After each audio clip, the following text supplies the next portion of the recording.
Every pilot's journey has a day zero, a single person who sparks the flame and makes the impossible feel possible. For me, the man sitting across me is the entire reason I entered aviation. He's a husband, a father, a farmer deep down at heart, and someone who has carried a massive passion for the blue skies since he was a young boy. Beyond that, he's the sole reason why this very podcast has a studio to record in. He's an all-round awesome guy, the owner of Learn to Fly flight school based right here at Vonnegut Airport, and a man with an incredible testimony and a story to share. Ladies and gentlemen, Leon Lobeskagny. Cleared for takeoff. This is Let's Wing It.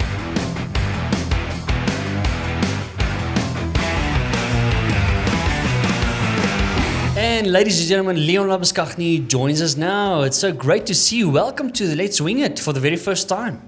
Thank you, Ruben. It's great to have you on the show. Let's go all the way back from the very beginning. Where did you grow up and how was it like as a kid for you? Okay, so I was born in Carletonville. Yeah. Stayed there till I was about 5. Yeah. From there we moved to Lichtenburg for a few years, and in grade 2 we moved to Bothaville. That's where I finished school. So I grew up actually in Bothaville. Yeah, very much the farming community out that way. Altyd lekker in the farming, eh? Exactly. Nampo and all. Let me tell you, while we're at it, I mean, that's one thing.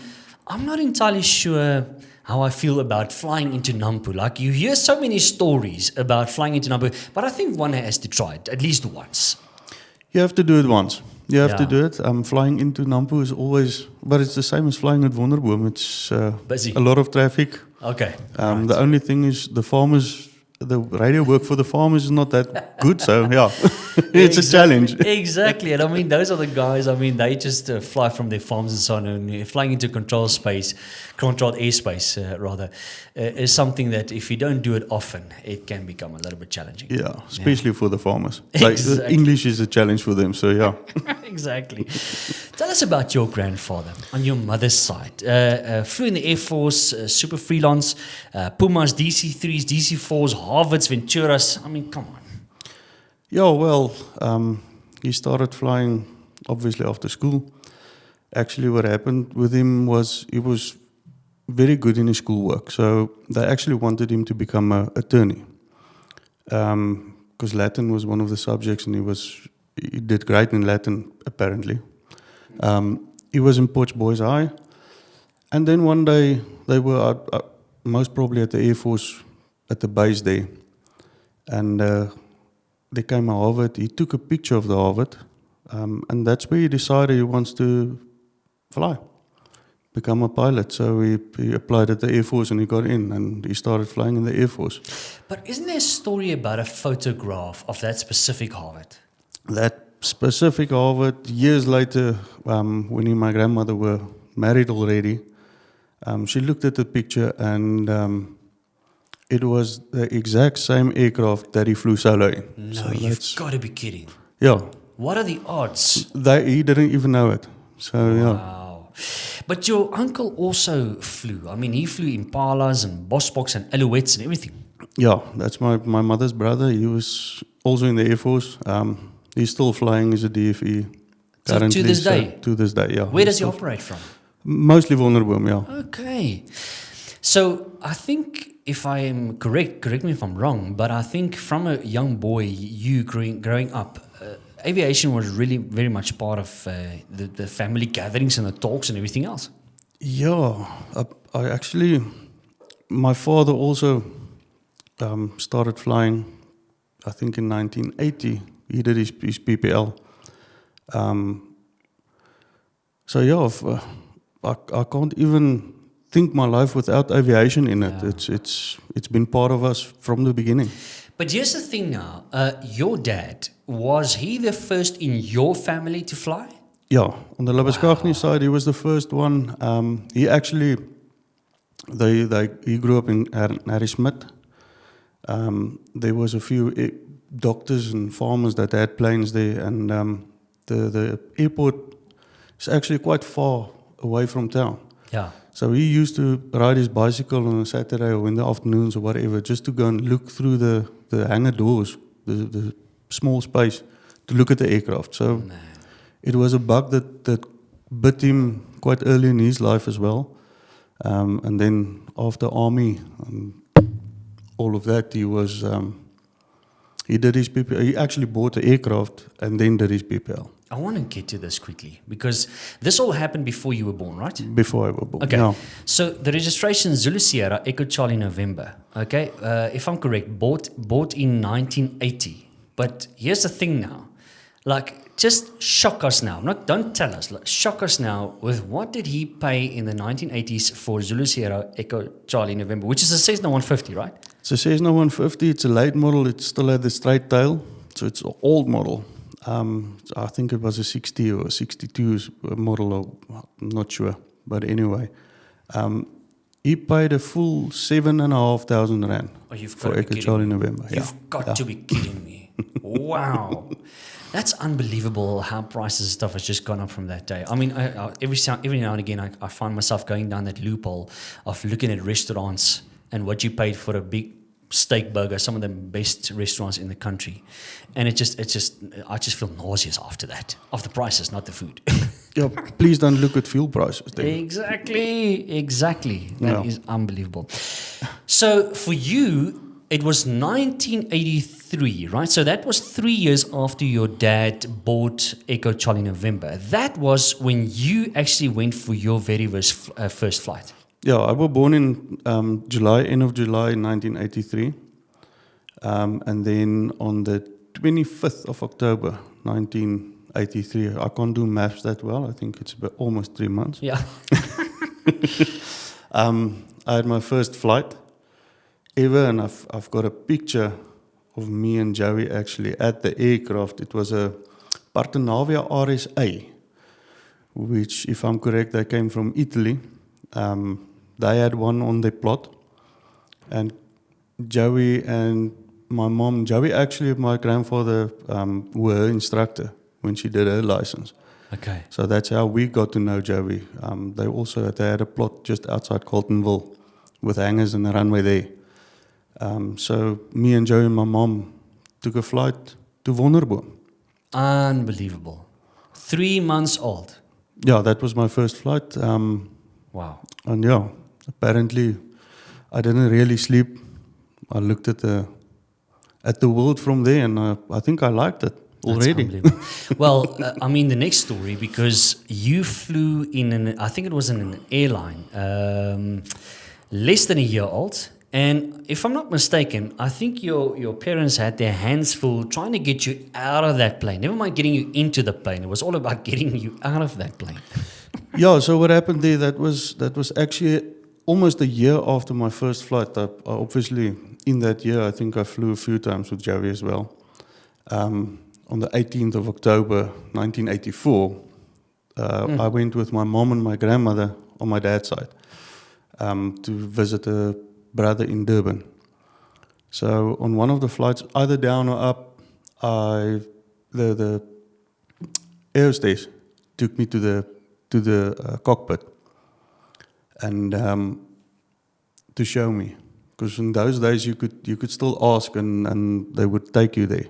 Wow. To go and look at the front. It wasn't that dangerous as now. Yes. But anyway, when she wanted to bring me back to my mother, I didn't want to go back. I wanted to stay there in front of in the aircraft. So yeah. Wow. I love the knoppies, eh? Yeah, and there's a lot. I mean, especially those aircraft, those years, they were loaded with all these instruments and all these mechanical gauges and everything else. It wasn't as electronic as it is now. No, it was baie knoppies. Yes. And I mean, those pilots, let me be honest, let's just get real for a minute. I mean, I've had this discussion with so many guys. The pilots that flew those years, the way they had to do their planning, they didn't have all these fancy electronics and gears and stuff that we have now. I've got so much respect for them. Definitely. Yeah. Those guys, that was something else, I think. Yeah. To do the planning as they did it. Exactly. I think it was Exactly. quite something to see. But now, there's an amazing story about an aircraft called Foxy. Yeah. Tell us about So Foxy was my first love. I was 5 years old. My dad bought that one. It was a Cherokee 140, Zulu Sierra Foxtrot, Hotel Foxtrot. And I still remember when they delivered the aircraft. So what happened is my dad bought the aircraft, and my mom dropped us off at Carltonville at the airport. And I can still remember they landed and they taxied in. It was two guys, I can't remember their names. And then we flew with them to Wonderboom, because that's where they were based. So they brought the aircraft from Wonderboom to Carltonville. My dad did his conversion on the Cherokee on the way back to Wonderboom. In those days, you could do it that way. Wow. So then we had Foxy, and I almost never missed a flight in that one. Okay. I think if my dad touched the keys, I knew it somehow.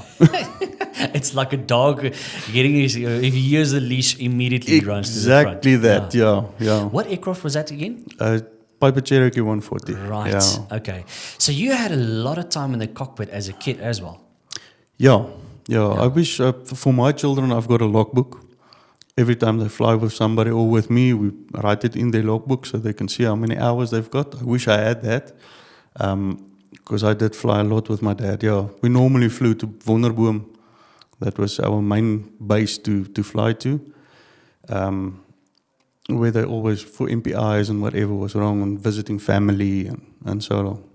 So did your dad, obviously, I think the answer would be very obvious, but I think your dad allowed you probably to take the controls and start flying yourself a slight little bit? Yeah, a little bit. Every now and again, I said to him, I wanted to fly a bit, and he showed me, but you can't see over the instrument panel when you're that small. So Yes. we tried with pillows once, but there were too many pillows, so the safety belts didn't They didn't close. didn't fit. Yeah, so I couldn't. So I normally looked out of the side. So I looked at the instruments and stuff. So I knew them quite well. Yes. So how long did your dad more or less have Foxy for?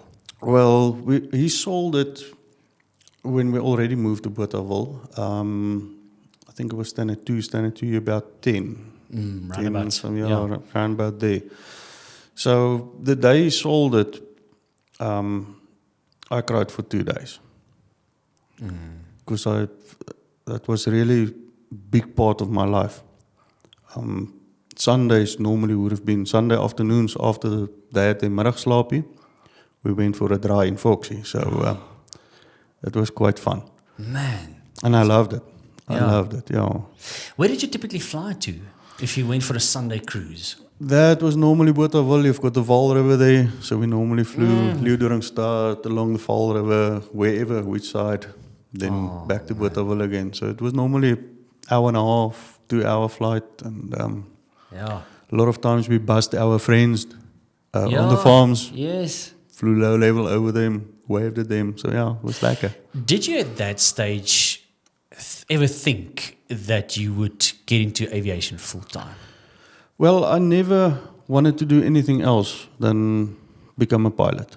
A lot of guys want to become policemen and firemen and all sorts. I just changed from chopper pilot to Impala pilot to charter pilot to DC-3s to whatever pilot. So Yeah. Crazy. But your dad then sadly passed away in 2009. So how did that affect your aviation journey in your life? Well, firstly, he stopped flying after he sold Foxy. Then I flew once with my grandfather and a few times with whatever chance I got. I flew then a lot less than I used to fly. And then after he sold it, financially it was a bit tough from there on.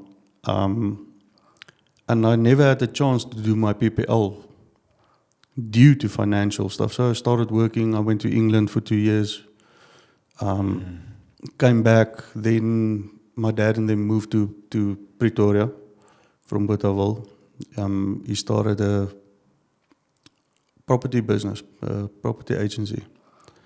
And when I came back from England, I joined him in the company. And yeah, we had all our meetings here, Giovanni's at Wonderboom. Oh, of course. Yeah. We stayed here. He bought a house here in Wonderboom as well, and he cut down one of the trees so we could see Wonderboom. So he was sitting there on the stoep watching Wonderboom. So And yeah, that must have been terrible for you to see the planes and have that burning desire to get back into something similar to Foxy. it was very hard Yeah. to actually. He actually took me for a intro flight one day. My dad, and I can't remember the rate of that aircraft. That is special. If I that was the actual only time he did fly with me was that day. Wow. I can't remember that rate, but it was a 172. And yeah, after that I started flying at Kitty Hawk. Okay. There was a flight school there. They used Jabiroos and they used Technams, but Technams were the main aircraft that they used. So I started there. Very excited. Started when the Bulls won against the Sharks. They in Durban that day. And the instructor asked me, "Do you want to watch the rugby or do you want to go and fly?" Oh, tough one. Not that tough. Okay. We flew. Exactly. I'm a cheetah, so I don't worry about the Sharks and the Bulls. So. See, that's where it's different for the Bull supporters, right? Unbelievable. But now, okay, let me just get the timeline ready here. Okay, so you moved to Wonderboom, and obviously having this special connection because you flew in as a kid with your dad many times into Wonderboom 2911 and did a lot of stuff over here. But so how did it happen for you? Because I mean, again, I suppose you were probably one of those as well that spent hours and hours and hours next to the fence. I mean, you had a view of Wonderboom from your home, but I think you also spent many hours next to the fence here at Wonderboom, the famous fence.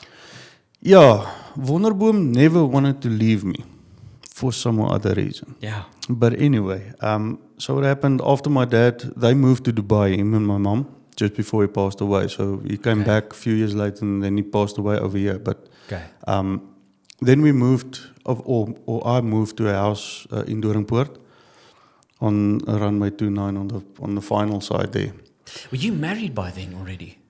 Just after my dad passed away, I got married in 2010. Okay, right. So then we stayed in Sunnyside. And for some other reason, we moved back to Doringpoort again, 29 finals. So when I picked up my son, he was in his school here in Lavender. So I picked him up after work, drove past Wonderboom again. And so me and him, a few times we came in, or a lot of times, I'm lying, a lot of times, almost every time. Exactly. We came in, I had a friend that was an instructor there at the terminal. And we went to go and drink a beer with him or a milkshake or whatever. And other times when he was busy, I used to sit there. I was still smoking then. So I used to I tried to stop, so I bought a Lucy here at the shop and sat there next to the fence, me and my son looking at the aircraft and crying and wondering and asking God why. Why can't I fly? Financially, it was just not... I couldn't do it. Yes. But yeah, so you've got this passion, you've got this burning desire, and you can't do it. So it's bad to sit there at the fence. It's not a nice feeling to sit there and see all these guys are flying the whole day, and you can't. It's not, and I can fully relate to that because I mean, many times before we're going to get to that, but before I had that famous meeting on Top Gear with you the very first time, I mean, I was one of those. So many times on a Sunday. Both Kitty Hawk and Wonderboom, I would just drive out and sit there for like hours on end and just watch these guys in action. I still do it to this day. And I mean, I'm always halfway through my CPL journey. And so many times I find myself sitting next to that same fence just watching the planes. I think that fence has got something because even me, sometimes when I get tired of the office, I go out and... go and get something to eat. Then I sit there and watch the aircraft. There's just something to it. So tell us about your PPL journey. How did that start? Where did it all start? Because, I mean, you said earlier, sorry for interrupting now, but you said earlier you had also the same as many other people that wants to fly, that's got the dream to fly. Finances was always a great challenge. Yeah, finances. I think in aviation, the biggest challenge is financing. I think that is a lot of people has got that problem, and a big misconception of it is that you need all the money straight away. You can do it part-time. Just a tip for some of the guys that want to start and got this desire to do it. I also had that thing in my head that you need all the money straight away. Up front, yeah. Yeah, it's. I don't know why. I think that's a misperception that most of us got. I think that's an issue. But anyway, I started obviously, as I said, at Kittyhawk on the Technims. I had a little bit of money in an investment that paid out, so I started flying. I did about 8-point-something hours, let's say 9 hours, on the Technim there. And then once again, my money was finished. I had to start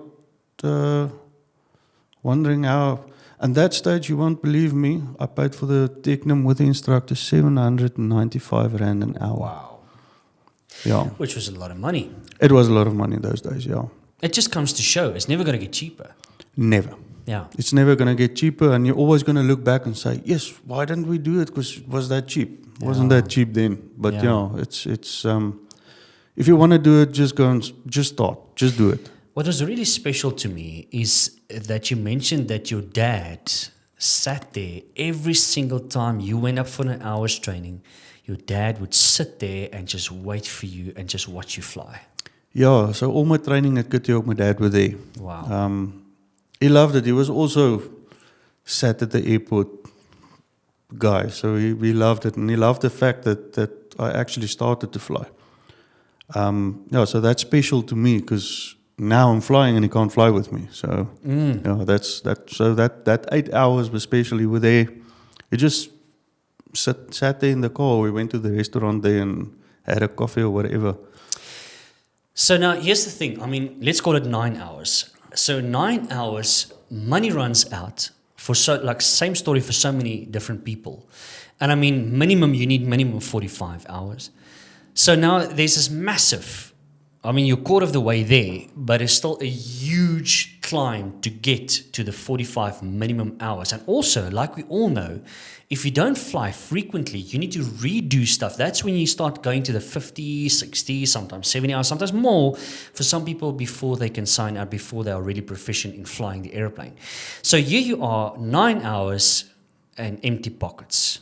And that is like, okay, again, you feel that same sadness that you probably felt when Foxy was sold, because now it is like, my dream's gone again.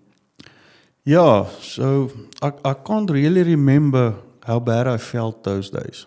I think life just happened, and it was happening so quick, and things changed and whatever, that I didn't really had time to work through it. I think I just accepted the fact that yes, I did start, and one day I will finish. I always said, even if I'm 80, I will do my PPL. One thing that stands out for me about you as well, and I know you off air obviously really well, and there's one thing that really stands out for me, and that is your faith. And you just know that who your supplier, who your provider really is, and you've got a lot of faith in that. And I think there was still a little bit of that, even though the actual, let's call it the bank account might have showed zero, sometimes even a negative. But nonetheless, you had a lot of faith. And here's the thing now, because that's when you miraculously met someone very special in your life. Yeah, so about 2016, 2015, I actually started to go to church again. Gave my life to God again, to Jesus. And in the church, one Sunday morning, I met Oom Hendrik. So we started chatting, and I didn't know him. He didn't know me. So we started chatting, and he said, I told him my brother is from Bultfontein. And he said, they've got a nice runway there. obviously, runway? Why are you talking about runways? And I asked him why. He said, no, he's got a 210 and wow. 172. So he didn't fly himself. He did his training years ago and he didn't finish his PPL, but he always had an aircraft and he always had somebody to fly him around. And we started chatting and he said to me, well, you can fly my 172 if you just put fuel. Wow. And I said to him, I don't have a license yet, but can I do my license on your aircraft? And he said, yes, no problem. We just need to put it on a school, on the ATO, and then you can start. So hold on. He was based at Bultfontein. No. My brother was based at Bultfontein, so Right. Hendrik is based here in Pretoria. Okay, so he was at Vonnerbom. His aircraft was hanging here. No, he's got a farm outside, just outside where his own private strip with a hangar and his aircraft is standing there. Right. Okay. So, and that is where the journey then continued for you. Yeah, that's Okay. actually where I feel it started, because that was a gift from God. Yes. Straight away. So then we went to look at the aircraft. Was the most beautiful 172 that I've ever seen. Nobody flew it. It was just standing there. It actually had flat wheels in the hangar, and it needed to get an MPI. And when we wanted to put it on a flight school, there was some of the paperwork that wasn't. So we couldn't put it on the school because some of the paperwork weren't in place Right. to put it on a school. So luckily when Hendrik said that's not a problem, we will change it. So he changed it. It took a while.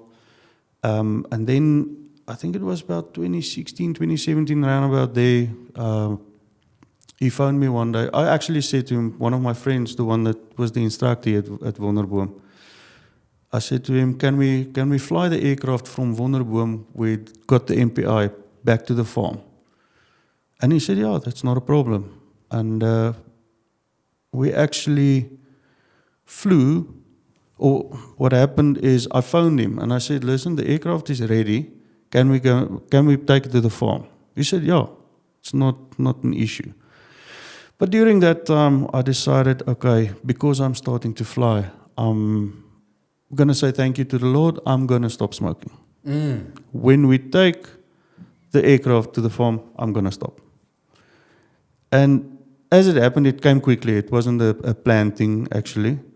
So me and Carl went to TAM. They were still there on the apron. Okay. The aircraft were there. And I had one cigarette left in my pocket. Only one. So we took the aircraft to the farm. Was lekker, excited. I can start flying. We still waited for a few paperwork and whatever, but yeah, I knew it's coming closer. It's getting there. And that night, I think 9 o'clock, I smoked my last cigarette. The next day, I took a few puffs from family, and I never smoked again. To this day? To this day, yeah. Wow. I never smoked again. Yeah. That is unbelievable. Yeah. So, but here's the thing now. I mean, now you've got the plane, right? The 172, was that the one that you trained on then? That's the one, yeah. Okay. So you've got the 172, you've got the strip, you've got everything available. You've got somebody unbelievable like Hendrik that said, listen, take the plane, use it, just throw in the fuel. But that is the question that I've got now, because can you afford the fuel still? Well, if you look at the total price, if you just put fuel, then it becomes a lot cheaper. Right. And if you don't have to pay an instructor, because my friend said he will do it for me for free, so I'm thankful to him for doing that. My mom, after my dad passed away, she went to Qatar. She worked there as a teacher, so she actually gave me the money to put the fuel in Sierra Delta Alpha, yeah. So my journey started then with the flying, and we put the aircraft on a school. Carl was a contract pilot at that stage in Africa. So when Hendrik had this girl, she was also instructor, Chantel. She took me for the first 10 hours. till I went solo. So I went solo with Chantel as my instructor. There's a picture of my solo day. Oh, wow. One of the best days in my life. It was the 25th of April. I think it was 2017, if I'm correct. Okay. Yeah. Everybody asked me, why don't I have shoes on? Yeah, I was going to ask now. That is for the water. That you knew that was coming. Everybody Yeah, knows. yeah. That is coming now. Oh, wow, that is special. But now, here's the thing, Leon. I want to get to this quickly because I want to get the timelines correct here. Okay, so you kept on after your solo that you can see there. You kept on going with your PPL journey. But correct me again if I'm wrong, but did Hendrik sell the aircraft before you completed your PPL? Yeah, so what happened is because Carl was a contract pilot, he sometimes stayed a month longer. So my flying weren't that frequent. Chantel moved to the USA, so I didn't really have a instructor then.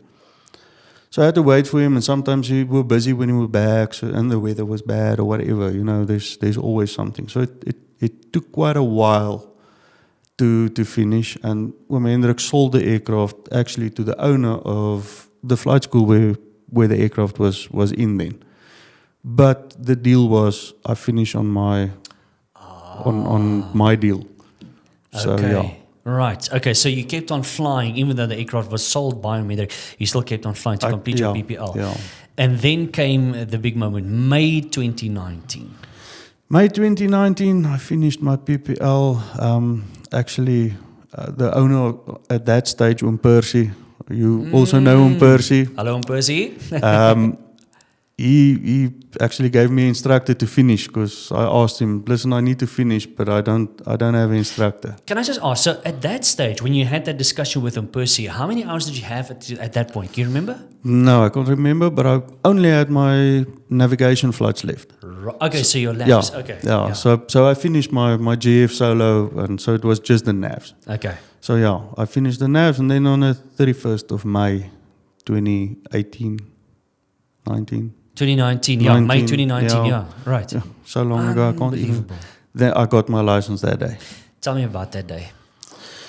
Well, what can you say about that day? The best day for me was still my solo. That was the day I knew this is it, bossy. I took off 2-9 that day just to go back to the solo. I took off and I looked at the tower and I got, yes, this is it. So yeah, that was the best day for me. The PPL day was also very, very special. My wife has got a few pictures from the fence here at the runway. You know that fence. When you came in for landing? Yeah. wow. There was a few pictures, but yeah, you can't take nice pictures there at the fence anymore. Yes. So, yeah. The fence is too thick I know. for the scallops to keep them out. We need to get one of those cherry pickers and Yeah. turn them around. Just lift yourself up a Yeah, little bit. or they have to build a watch viewing house. tower, yeah. Exactly. That is incredible. Okay, but let me just tell you on this as well, and I flew with my solo flight as well the very first time. Man, I was stressed like anybody else. But and then I had Tannie Karen, all right, on the tower that day. And Tannie Karen, everybody here at Wonderboom knows you need to get your radio work correctly. You need to be really, because she's really safe. She's a brilliant air traffic controller, but she's really situationally very well aware. And if you're going to mess up, you're going to know it, right, as a pilot. But let me tell you, that specific day, Leon, you were here, and Tannie Karen was in the tower that day. I was like, oh man, come on. Like, it cannot get worse than this, right? It's so low. You've got so much stuff that you need to remember. And I've also got Tannie Karen on the tower. And just on that, Ruben always stress. It's so true. It's funny because it's true. And that brings us to today's Wing Tip, brought to you by Exam Revolution. If you're busy with your ground school studies, here's a deal you don't want to miss. WhatsApp 066 012 3521 with the code word WINGTIP and get 15% off your next ground school course. Here's Giannis from Exam Revolution with your Wing Tip for today. Today's pilot exam question. Guys, thank you for submitting, whoever submitted this question. This is the question. If cruising into a 15-knot headwind and a 180-degree turn is made so that the wind is directly behind the aircraft, the indicated airspeed would, answers, A, B, C, D. A, B the same, ground speed increases by 30 knots, B, C, D. I'm not even going to go through that, guys. My recommendation to you is when you get a question like this, don't even look at the answers. You're just going to confuse yourself, okay? I like to go straight to a picture and I like to put numbers in because then I can see that my math and my calculation is correct. If you're going to try and figure it out like this, you're going to struggle and you're going to waste time. Okay, so here's what you do. Number one, you draw a little stick aircraft like I always do, okay? This aircraft flying in this direction. And I like to use 100 knots true airspeed always when I do these things, unless they give me a speed, because that's a nice round number to work with, percentages wise, things like that, okay? So 100 knots true airspeed is the number I've picked. That's what we're flying in this direction. Remember, that's the speed through the air. Wind doesn't change that, okay? We have a 15 knots headwind according to the question. So how do we calculate our ground speed while we're flying in this direction? It's 100 knots minus 15 knots, which gives us 85 knots ground speed. So as we're traveling in this direction, it's 85 knots ground speed. Now the question is saying we're doing a 180. Handbrake turn, 180 in the air. Now we're flying in this direction, okay? Nothing has changed. We're still doing 100 knots true airspeed. We haven't changed anything, okay? We're just flying in a different direction now, a 180. So what happens now? Just look at the math. 100 knots true airspeed. Now we have a tailwind of 15 knots coming straight from behind. So how do we calculate ground speed? It's 100 knots plus 15 knots is going to give us 115 knots. We had 85 knots ground speed. Now we have 115 knots ground speed. What's the difference there? 30 knots. Okay, what's the correct answer? Your indicated airspeed is going to be the same. Wind does not change your indicated airspeed. It's going to remain the same, okay? And in this case, the same with true airspeed, okay? It's basically, in this scenario, it's the same thing. Then, your ground speed will increase by 30 knots. From takeoff to landing, we've got you covered. Stay with us. But you see, the thing is, and I went up for my solo, and I did my circus, and I did my downwind checks, and I did everything, and I made sure that I responded to the tower. But Leon, let me tell you, when I touched down, by the way, why is it that, I don't know if it's true for everybody, but why is it that on your solo, it's the best landing ever? I have no idea why that is. Did you have your best landing ever on a solo? I can't remember, but I think the reason why is you're so glad to be safe on the ground that you Yeah. that you think it's the best landing. That might be that. That's probably true as well. But then I taxied, and I was like, man, is this real? Did I just touch down? Is that me complete? And the next moment, as I taxied off the runway, it came over the radio, and it was Tony Karen saying, congratulations on your initial solo. Taxi Bravo, Charlie Delta Golf Foxtrot to the hangars. And man, by the way, I started full on crying, like full on. And I screwed up my readback. After the whole situation, I screwed up my complete readback. I couldn't get my words out. But I was just so thankful that I was, for the first time in my life, the dream came true and I can actually do this. It was unbelievable. Yeah, it's your whole journey. Even when you start flying at this stage, you feel, yes, I don't know if I can do this. The radio work is too much. Flying the aircraft, there's so much that you have to do. In the beginning, the theory, well, when I did my PPL during those time, I was still studying agriculture as well, and I had a full-time job. Kidding me.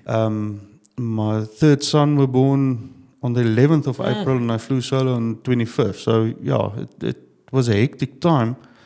But I actually, at night, 8 o'clock, when the kids went to bed, I studied till 11, 12 o'clock, and then tomorrow morning grafted again. Sure. So, yeah, it was a hectic time, but, yeah. So fulfilling. So fulfilling. It was everything, yeah, definitely worth it. Everything just fell in place those first years. And, yeah, then I had my PPL. So here's the thing. Now I had my PPL. What's the plan for you then, typically, to say, you know what, I'm just going to fly privately?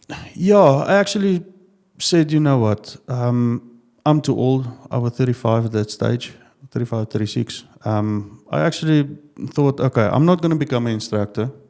It's no use because then I'm going to neglect my children and my wife over weekends because I'm just going to fly. If I have to choose anything and against flying, I'm going to fly.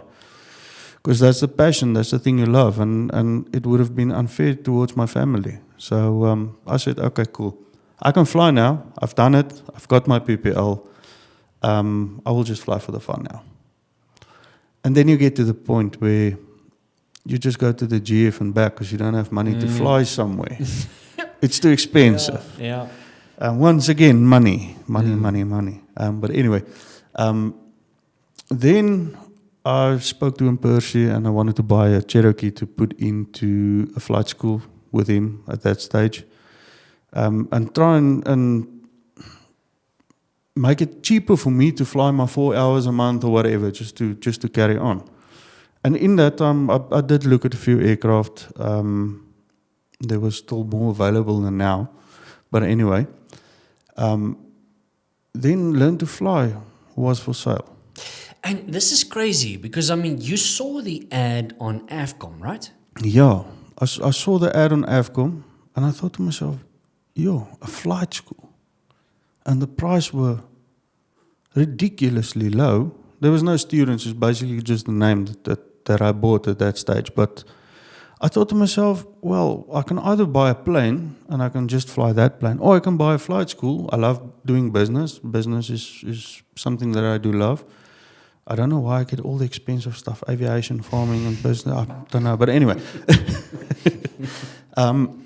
So I thought, if I've got a flight school, I can fly more than one aircraft. Yes.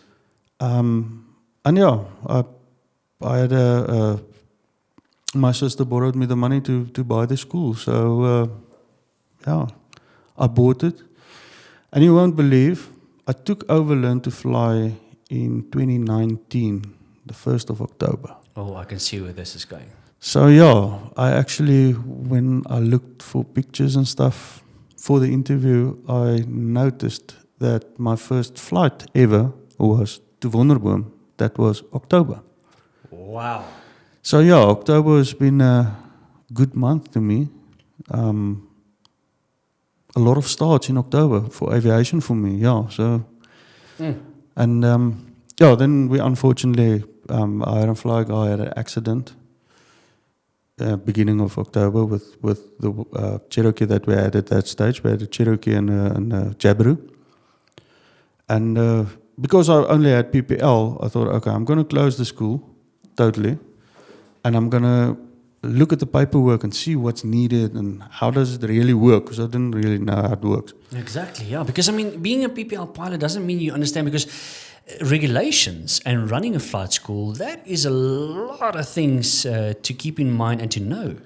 Yeah, there's a big difference in doing a PPL and running a flight school. Exactly. There's a lot of legislation, as you say, that's different, and a lot of rules that you need to know. So I looked into the manuals and the stuff and the law, studied it and I said, okay, I'll open this January again. January we opened. I struggled to got instructors then, because the market were full at that stage. Everything were going aviation wise, as you know. Pilots were flying everywhere, and they went up to the airlines. So the instructors weren't much available. And yeah, just when we started to get off our feet, then it was COVID. Oh, no. So we had to close again. Of course. But COVID was good for me in the sense of I didn't have a lot of expenses at that stage for the flight school. I was still working full time, so the flight school was on the side basically. And then COVID came, and all the airline pilots that had instructors rating, they came back to instructing. And I could pick and choose which instructors I can use. Oh, you see. So that was actually, for me, it was a good thing. Yes, worked out well, yeah. Yeah, so we started slowly from there, slowly till today, where we are now. I was going to segue to that now, because if you look at Learn to Fly now, have you ever, just recently, just stopped outside, had a look at the flight school from the outside and said, the picture that I had right at the beginning coming into the flight school and what it looks like now, how does it look like now versus then? And what goes through your mind if you see it now? Every now and again you ask yourself, is this real? Because it can be taken away anytime. And a lot of times when I stop outside and I look into the hangar, I just say thank you. Thank you for the blessing of being where I am currently. Yeah, we're not where we want to be. We're still growing. A lot of growing pains still. But from where we started till now, there's a big difference business-wise. So yeah, blessings, all the way blessings. You see, the thing is, and somebody might not really even understand this, and I mean, I don't even understand because I don't have a flight school, but from what I can gather from a lot of people in the industry is running a flight school, there is so many things that can go wrong that makes it tough to run a flight school. It's not easy. It's not easy. No, it's not easy. There's so many variables. I mean, for the last, let's say from November till up to now, it just doesn't stop raining. Exactly. Yeah. So we can't fly. If it rains, we can't fly. So business-wise, it's bad now, but flying-wise, we don't get hours, all the hours that we want to. And then obviously you get your every odd now and again accident that damages an aircraft and it's out for a few months. Maintenance. Maintenance. And I mean, again, just this is crazy. I only found this out recently when I started gathering more info. But I mean, if you do some of these services, you can maybe just tell me which ones. But I mean, some of these services can take up to 6, even longer, just to get done. 6 months and longer, even sometimes more. Yeah, we had an engine done now. After 2,000 hours, you need to redo the engine. It's an aircraft that we got last year. And I think it's now 8 months. Wow. And we're just waiting. There was something wrong with one of the cylinders. Factory fault, apparently. So, we had to wait another month and a half. Now we need to run in the engine, but the weather is bad, so we can't fly it. So, there's a lot of stuff you have to deal with CAA. They change stuff basically daily. Yeah. It's getting more and more strict on the safety side, which is a good thing in a way. But I think the way they look at it, from my point of view, is they're damaging the industry more, and they're focusing on the wrong stuff to try and prevent accidents than actually focusing on the stuff that really matters. So we have to work with it. We can't do anything about it. We just need to carry on. Yeah, and I would like to get to a discussion a little bit later, especially the 12-year rule thing as well. We'll dive into that at a later stage as well on the show. We've got some guests lined up on that as well. But here's the thing now. I mean, you said the aircraft that was in 8.5 months, you said earlier. But let me tell you, I had a look at her this morning just as I came in. She is a beauty, and you need to come and check her out for yourself. She's been redone on the inside, but I won't say too much on that. You need to come and have a look at it. Sy het mooi knoppies nou. Yeah, exactly. So tell us about Learn to Fly as a flight school today, right? So what exactly do you guys do? From top to bottom, what can people do at Learn to Fly? Well, we can do from national pilot license, which is more your microlight license. We can do from that up to CPL. We can do turbine ratings as well. So we've got the whole package: twin, night rating, IF. For the guys that don't know IF, it's instrument flying. Multi, And tell us about your fleet. I mean, you spoke about the aircraft the cylinders has been done over, but tell us about your fleet, because I mean, I actually did and this is crazy. I did my PPL as well on Charlie Lima Romeo, which is a Jabiru, right? Jab 1, okay? And at that stage, I mean, again, that was the very first aircraft that I got to fly on my own. And for me, it was normal, but it was only afterwards that I got into something else and I realized, okay, she was a handful to fly, but that was the aircraft that I trained on. And I'm so thankful I did it, because it really taught me to fly specifically on the rudders and getting to I mean, when I was supposed to go solo, I'll tell you the story. When I was supposed to go solo, the instructor that was supposed to sign me off decided on that day that the crosswind component was a little bit too much and I didn't fly the approach correctly, which I'm thankful for today because I was safe. I didn't have to go onto that and try it on my own. But let me tell you, on a Jabby, you feel that crosswind quite a bit. Yeah, the Jabby is a light, very light. I think what's the max all up is 500 kgs. Yeah. So it's light. It's a light aircraft. If you have wind, especially a crosswind, you're going to work. Yeah. You're going to work to get it on the ground. Yeah. So we've got the Jab 1. that's the cheaper option if you really want to fly. And as Ruben said, according to me, it gives you skills above another guy that didn't do the training on them or don't fly them. There's a lot of negativity all around about the Jabiroos, but well, we've shown that there's nothing wrong with the Jabiru. I mean, we've been flying. Learn to Fly actually started with the Jabiru in 2009, and that one was sold, I think, last year. So I don't know how many students it trained. Yeah.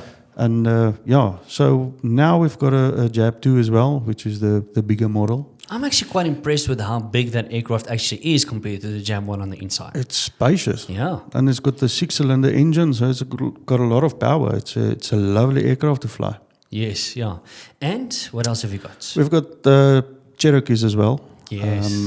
The 2 Cherokees, 180 and the 140, which is also, that's an old traditional training aircraft. Yeah. So that's you can't get away from them. They will always be there. I just want to get to this quickly as well because we mentioned earlier that training on a Jabiru, it's one of the most difficult aircraft to learn to fly in, I would imagine, if it comes to the smaller aircraft as well. But, and I think you also said it to me in the beginning, and I found it to be really true because a lot of people that trains on a Jabiru finds it easier to go to something else. Let's call it a Cessna or a Cherokee or something else. But if it's the other way around, coming from a Cessna or a Cherokee, getting into Jab 1 and trying to fly it, it's a lot more difficult and challenging. Yeah, a lot of guys struggle with it. It's not exceptions that don't struggle. It's really everybody struggles with it. Yeah. Especially if, like you say, if you come from the Cessna and the Piper, it's because it's light and you need to move your feet a little bit. So it's the real reason is lazy feet. Yeah, exactly. I can still hear my instructor, more right rudder, more right rudder. Anyway, let's talk about Learn to Fly, right? What makes you different to any other flight school? We're currently one of the smaller schools at Wonderboom. We try to give it more family feel. Yeah. My children and wife and everybody, we love flying. As I said earlier, my children's got logbooks that we fill in when they fly. So special, man. So yeah, the weekends we spend here most of the time, and then they just, Dad, when we can fly again. Yeah, so it's a family business, and I love to give my children the chance to grow up here at the airport. I mean, it's a massive, amazing blessing that they've got. Yeah. To be able to grow up here. My middle son, he wants to become a farmer because Opa is a farmer. Oh, special. He's actually farming there close to Nambu. Yeah. So yeah, Herman, he's the one that he loves flying, but he don't want to fly himself. He was a bit scared at the stage. The other day we drove in and said, "Oh, they're using 06 today." And I looked up and I said, "Yeah." Sure. And he's 11. Wow. So yeah, Wow. it's amazing to see that. It's nice to be able to. So yeah, we're more a family school. The Jabbies we've got, especially for the South African guys with a passion that don't have the money to fly. 'Cause, Exactly. That's the cheapest way you can do your license, your PPL. If you want to do your MPL, there is cheaper options available. But with the MPL, you can't do a CPL. So if you do an MPL, that's just flying around your farm or flying around the town or whatever. You know, it's not where most of us want to be. Yeah. Most of us with a passion for aviation, we want to be a pilot in the aircraft, flying the aircraft. That's what we want to do. Yeah, exactly. So yeah. What's really amazing as well, I mean, you've spoken so much about the farming and being part of your life, all your life, Bothaville, Lichtenburg, all these places growing up, and your family being into farming and stuff like that. And what's really amazing to me is, and I don't know if I'm even allowed to mention this, but I've heard through the grapevine that there is a possibility that you might be extending your operations and maybe towards an area that's more into the farming community. Is there any truth in that? Yeah, there's a lot of truth in that. Yeah, no, we're expanding. We're opening a branch at Brits Airfield, which is a farming community in Brits.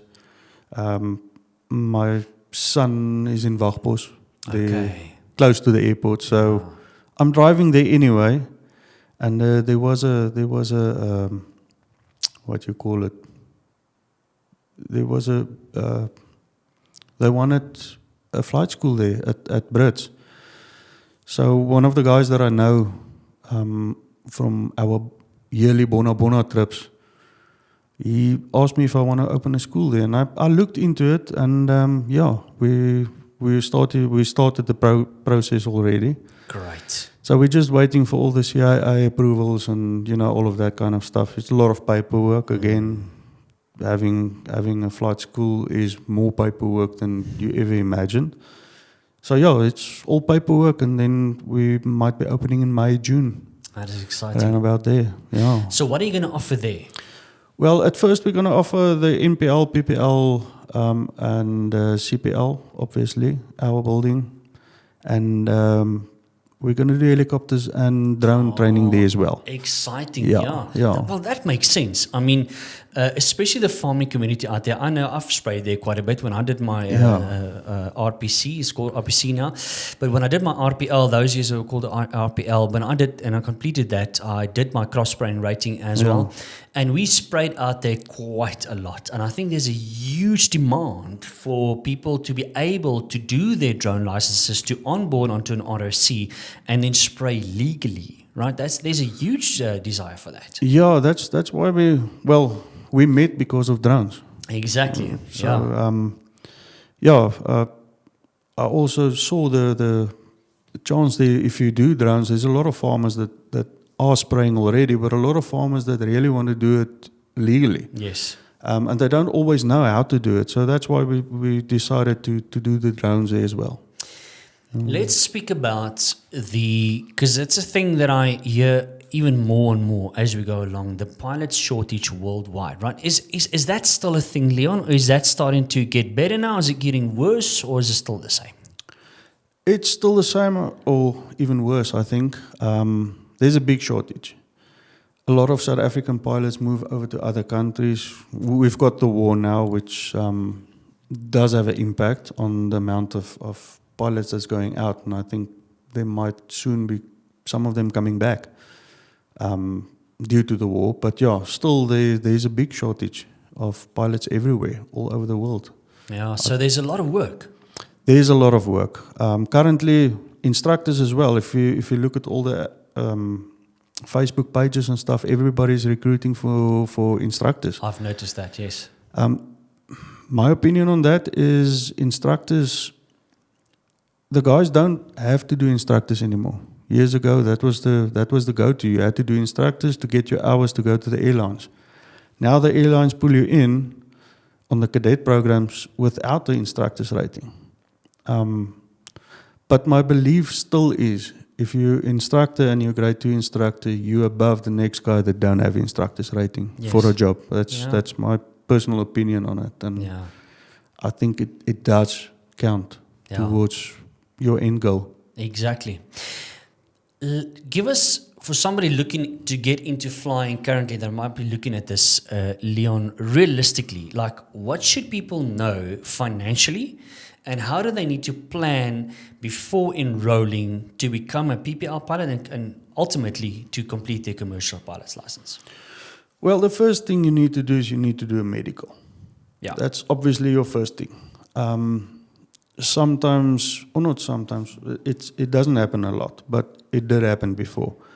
that a guy started flying and then he went for his medical, and they, for some other reason, found him medically unfit to become a pilot. Oh man. So then he wasted all that money. Yeah. I won't say it's a waste, but yeah, if you look at it, it's a lot of money sometimes. So first do a medical, see if you're medically fit to be able to become a pilot. And then, yeah, just study the money-wise, I will say, look at least 2 or 3 hours a month, minimum, if you're part-time, and try and save that money. Then you can pay as you go. So you just need, most schools, a certain amount in your flying account. Then you can do your training. Yeah. And it's like you said, just take it bit by bit. We all know that there's a certain window period, and maybe ask the question when you do go to your flight school, what does a window period look like? From the day that you pass your first subject up until the very last subject, what's that window period? How long can you take after completing your subjects? How long do you have to do all the flying hours? It's a lot more sometimes than you think, right? And it's really possible to do it. So maybe ask your flight school next time when you come to learn to fly as well. Ask them about that specifically so they can explain it to you in detail, because that's the type of stuff that not everybody knows. They didn't know that you've got apparently you've got about 36 months after your last subject that you still have to complete the last bit of flying, so you can stretch it out. There's probably pros and cons on everything, and that's why you need to have a discussion. Is it good? Is it not good? But at the end of the day, it's all about your budget and what you can afford. Yeah, at the end of the day, is what you can afford monthly then, because now as you stated now, you've got 18 months to finish your subjects. So that's quite a while. It's 7 subjects, because radios is not included in that 18 months. So start planning for that. I mean, to write the exams, anything from $300 to $500, $550 maybe per exam. You need the books, obviously. That's quite expensive. Or there's now a lot of programs that you can follow to assist you to finish that. Yes. We do ground school at the school as well. We partnered with 1 or 2 of the companies to do your ground school, make it easier for you. So yeah, there's ways. Go and speak to the guys at the flight school. Let them help you plan. We need to wrap, but there's so much more that we can talk about. But I want to ask this question. So if your dad had to stand here in front of your hangar today and look at the operation, what do you think he'd say? He will say, well done. And I must be honest with you, Ruben, he was also a business guy. He would have taken over. And he would have just loved it. He would have been here every day. I think he would stop whatever he was doing and started to be, yeah, he would have loved it to be here. Unbelievable. That is cool. So I must maybe just say this as well on a personal note. I think what a lot of people would not know, but I think we can maybe say that. But I mean, Leon sitting next to me is actually the reason why I am currently the holder of a PPL license. It was because of him and the discussion that we had at your boardroom on top here that we struck a deal, and it was because of you, and that you pulled me into the PPL and you made it really worth it and really possible for me to complete my PPL, and I'm forever thankful for that, because I mean, we had the same passion, we shared the same passion, and thank you so much for that as well. I don't want to get too emotional on this, but I mean, let me tell you, it was a lot of, and that day that you told me, listen, it's time to now get going. Let's get the things going. Go for your medical, those were your words, and then come back. We'll do all the paperwork, and then we'll start with your training. And again, I don't know why I cry so much, but that was another day that I couldn't stop crying. It was so special, and I want to thank you for that. It's a big, big pleasure, Ruben. As I normally say, I got a chance. And I will forever be grateful for that chance that I got. So that's why I believe in pay it forward. And actually, my biggest goal with the flight school is, obviously, it's a business. You have to make money to be able to stay alive and pay all your bills and stuff.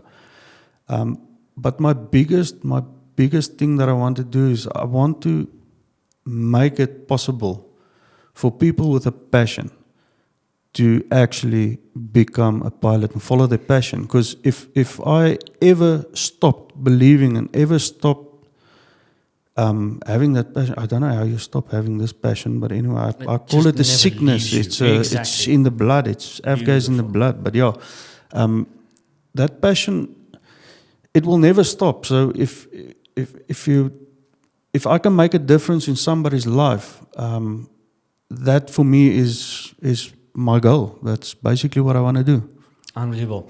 And again, speaking about passion, and that's why, as I mentioned earlier, that's the reason why we started this podcast in the first place. My love for the broadcast industry and radio, combined with my passion and my love for aviation and flying all over, combined. And again, we had a discussion about that, and you simply just decided to open the doors. And actually, where we're sitting right here, this incredible studio that you see right here, is all because of Leon, because he decided to open up the doors and say, listen, let's do it right here at Learn to Fly. So that's where this podcast gets recorded, as you see it roll out on YouTube every single time. And again, Leon, thank you so much for hosting us and making the facilities available. It's a pleasure. I love people with passion for aviation. It's. I grew up with it, and if I didn't got the chance that I got, I wouldn't be here today where I am. So helping somebody else to achieve the same in their passion is absolutely. I love it. It's what I want to do. There might be somebody looking right now saying, I will never be able to do it. It's just too far out of my reach. Yeah. Well, a lot of times I said, I'm not going to carry on trying this dream because it's a dream. Just don't stop dreaming. Never. Never stop dreaming. Just carry on. One day a door will open and you will walk through it and you will never look back. There you go. That's all for this episode. I think there's way more that we can talk about. We'll probably do that at the next episode. But thank you so much for joining us. Leon, thank you so much again for hosting us here on Let's Wing It, and also for just to see the love and the passion for your aviation here inside the Learn to Fly hangar. Come and visit the flight school. Come and check out their facilities. Come check out their fleet. Speak to the instructor. Speak to Leon himself. Get to know the team and ask all the questions. You know, they've got all the answers for you. So come and see the team and come pop in here. Have a great time here. And come and see the facilities here at Learn to Fly. And come say hi here at Let's Wing It as well. If we are here, we'll be happy to accommodate you and to show you around as well. And yeah, thank you so much for having us, Leon. Thank you. And yeah, we'll see you next time. All the best for your training, and let's hope the weather gets better. Yeah, it better get better. But yeah, Ruben, thank you very much. I do appreciate it. And it's time to fly. There we go. That's it for this episode of Let's Wing It. Till next time, we'll see you again. Cheers. Blue skies, tailwinds, and more aviation adventures. See you in the next one.